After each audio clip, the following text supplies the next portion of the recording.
नमस्कार, आप देख रहे हैं सिटी न्यूज और मैं हूं आपके साथ कंचन। गिरिडीह में राजनीतिक तापमान इतना बढ़ गया है कि सभी राजनीतिक पार्टी के कार्यकर्ता क्षेत्र भ्रमण में निकले हुए हैं। इसी क्रम में शुक्रवार को युवा क्रांतिकारी नेता जयराम महतो का गिरिडीह आगमन हुआ। जिन क्षेत्रों में भी वो जनता के बीच गए, सभी ने गर्मजोशी से उनका स्वागत किया और उनके विचारों को सुना। जयराम महतो अपने समर्थकों के साथ पचंबा थाना क्षेत्र के परसाटांड, हंटाडीह, सिकंदराडीह, मनिकलालो, जरीडीह, बिशनपुर, मोहनपुर आदि गांव का भ्रमण कर अपने विचारों को व्यक्त और गिरिडीह लोकसभा चुनाव में अपने दावेदारी की पेशकश। जयराम महतो के विचारों को सुनकर क्षेत्र के युवा, बड़े बुजुर्ग सभी ने उनको सहर्ष स्वीकार किया और उनका अभिनंदन करते हुए उनके विचारों पर अपनी सहमति जताई। साथ ही साथ गिरिडीह लोकसभा चुनाव में उनकी जीत सुनिश्चित करने का भरोसा दिलाया। आज तोहनी तो देख सकला बहुत करीब से, देखो काफी कम उम्र के लड़का ही हो।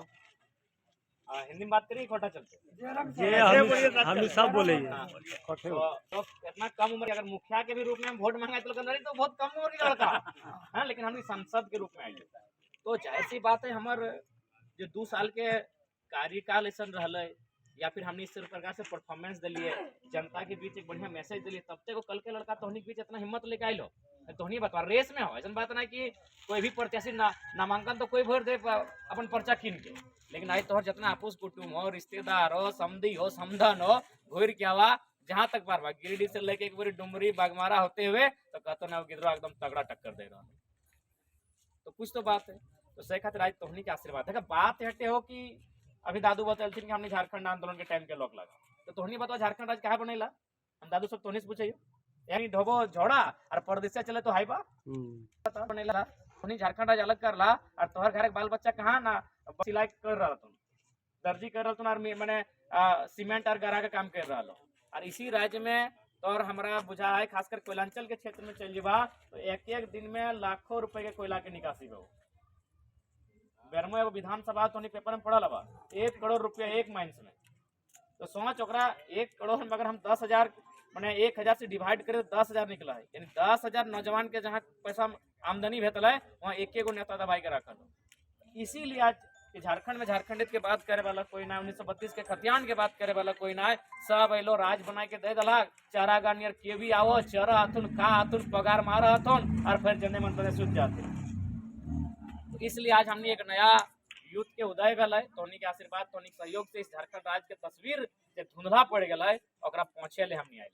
और चूंकि हम अभी ऐसे तो हमनी के स्पष्ट कह दिली हमनी सब समाज के लेके चलबे, लेकिन चूंकि फिलहाल हम अल्पसंख्यक समाज के बीच है तो तोहनी समय हटेगा आग्रह करवा। देखा आज 14 गो लोकसभा हो झारखंड है, लेकिन एको पार्टी कर कलेजा ना भले कि अल्पसंख्यक समाज के एगो टिकट दे देवे।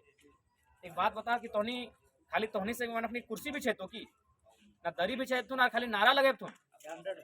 हाँ, जबकि ओखनी तो कोई 50 साल के पार्टी लगे, कोई 150 साल के पार्टी लगे, लेकिन ओकर हिम्मत ना भले कि तोरा टिकट देतो, और हमार पार्टी का 6 महीना भेलो और हमें धनबाद लोकसभा से तोर समाज के लड़का टिकट दे। क्या कि हमें एक लाइन कह लिए कि हम जब राजनीति करेंगे तो हमारा जो आधार होगा वो सामाजिक न्याय होगा। सामाजिक न्याय यानी हर एक वर्ग को मौका मिलना, किसी को प्रतिनिधि के रूप में मौका मिलेगा, किसी को उसका माने एज ए कैंडिडेट मौका मिलेगा, किसी को सेंट्रल टीम में मौका मिलेगा। जो भी वर्ग इस राज्य में, इस भूभाग में निवास करते हैं सबको मौका मिलेगा। खासकर अल्पसंख्यक की जहाँ तक बात है, हमने स्पष्ट शुरू में ही कहा था कि जब हम लोग लोकसभा का चुनाव लड़ेंगे एक सीट में अल्पसंख्यक जरूर रहेगा कि उसकी आबादी इस राज्य में 50 लाख है। अब जिसकी आबादी 50 लाख है, आज देखिए आज बाकी लोग आपको केवल झंडा ढुलवा रहे हैं बस अपने मतलब के लिए, हाँ उसको हराना है तो हमको वोट दो, लेकिन हम तो स्पष्ट बोल दिए भाई कि हम जब लोकसभा चुनाव लड़ेंगे हमारे राजनीतिक दल से एक अल्पसंख्यक जरूर लोकसभा का चुनाव लड़ेगा। अब एक नया लड़का, कल का लड़का आज इतना बड़ा साहस कर रहा है तो तोहनी को थोड़ा आवश्यकता है कि आशीर्वाद दिया। और खासकर हम धनबाद साइड में तो स्पष्ट कर लिए, धनबाद में प्रत्याशी हथुन बेरमोग ना हथुन विधायक और पत्नी। हाँ, तो हमरा कहली कि हमरा अनुपमा मैडम से कोनो हमार शिकवा गिला ना है, लेकिन हमें खासकर अल्पसंख्यक समाज से एगो सवाल कर लिए कि तोहनी राजेंद्र बाबू के 5 बेर शायद मनैलाक विधायक, मंत्री भी रहले, और बेटवा अनूप को बनैला, अब ओकर पुतोहू को ठिका तोहनिए लेला। तो जब तो ओकरे लोग के बनाना सिर्फ फलना के डर से, तो अपन घर के बेटा के बनाओ। हम हटे कहलिए कि की गारंटी लहा कि तोहनी जब कांग्रेस या जमीन के प्रत्याशी ओकरा जिताए देबा, 4 लाख 5 लाख सम्मानजनक वोट अनतो, एगो नेता बनतो और फिर वापस अपन घर चल जेतो। जैसे एक से पहले धनबाद लोकसभा से लड़ा लो कीर्ति झा आजाद, दरभंगा के नेता आइलो, 4,10,000 वोट और मैं 3 लाख 3.25 लाख खाली मैंने अल्पसंख्यक के वोट जीत लो और फिर कहाँ चले लो दरभंगा तो 4 गो समस्या के समाधान न कर लो 4 लाख वोट तो न ले तो 4 गो समस्या के समाधान न कर लो।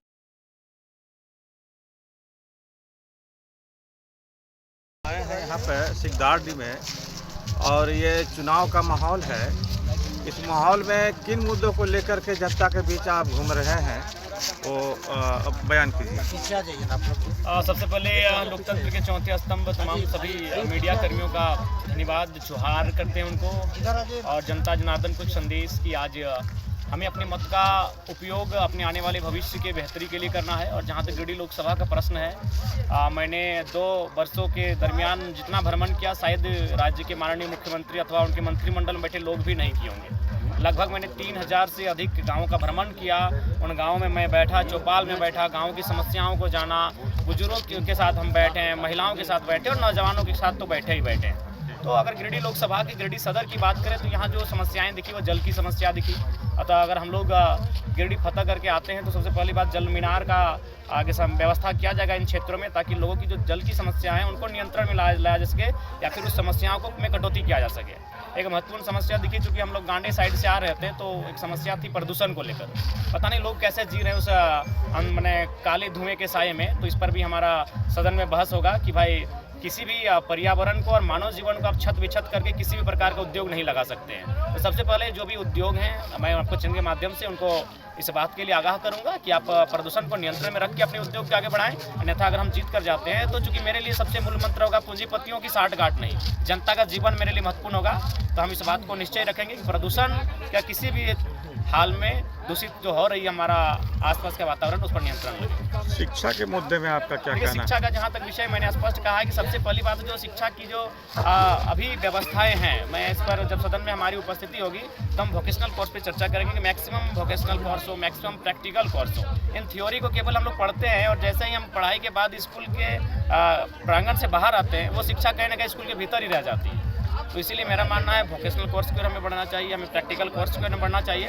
और जहाँ तक मूलभूत सुविधा की शिक्षा की बात है तो मैंने इस बात की घोषणा भी करी है कि अगर मैं संसद जीतता हूँ तो मैं अपनी निजी सैलरी से प्रत्येक बूथ में मैं इस बात को कहना चाहूँगा कि जितना लोग अपने वोट डालने के लिए अपने बूथ तक जाएंगे उससे कम दूरी में उनका पुस्तकालय रहेगा। इस बात का हम लोग वचन देते हैं। मुख्य रूप से आप गिरिडीह लोकसभा क्षेत्र में फोकस कर रहे हैं या कोडरमा लोकसभा पर भी आपका ध्यान? देखिए फिलहाल चूंकि हम गिरिडीह से प्रत्याशी हैं तो जैसी बात है मुख्य फोकस हमारा गिरिडीह में है, लेकिन कोडरमा में भी हमारा ध्यान है। हम कोडरमा के प्रत्याशी भी हम लोग दिए हुए हैं तो लिहाजा उन पर भी हम लोग चिंतन मंथन कर रहे हैं, स्ट्रेटजी प्लान कर रहे हैं। आप छात्र नेता, युवा नेता माने जाते हैं और पूर्व में जो भी हमारे यहाँ सांसद रहे हैं उनके क्रियाकलाप से आप वाकिफ़ हैं, तो ऐसे नेताओं के बीच में अपने आप को कैसे स्थापित कर पाएंगे? देखिए हम अभी तक बहुत सुंदर स्थिति में हैं और मुझे लगता है कि जिस प्रकार 44 डिग्री के तापमान में हम दौरा कर रहे हैं और बाकी लोग घर पे बैठे हैं, अगर वो देख लीजिएगा बाकी जो दोनों प्रत्याशी हैं अगर वो दौरा भी कर रहे हैं तो ऐसे आप पंखे के नीचे बैठ रहे हैं, किसी घर के नीचे बैठ रहे हैं, किसी कार्यालय में बैठ रहे हैं, खुले आसमान के नीचे अगर कोई खड़ा है तो जरा महतो खड़ा है। लेकिन मेरा ये भी मानना है चूँकि भारत की राजनीति में जो अंतिम रातें होती हैं वो थोड़ा भारी होती हैं। धन के दृष्टिकोण से अवैध धन जो नेताओं के पास जमा है उसका बहुत ज़ोरदार उपयोग करते हैं। लेकिन मैं इस बार आशा करता हूं कि जनता उस अवैध धन के फिराक में नहीं जाएगी और जनता उस धनबल के उपयोग को करारा जवाब देकर बहुत ही भारी जनमत के साथ हमें लोकसभा विजय होकर दिल्ली भेजने का कार्य करेंगे।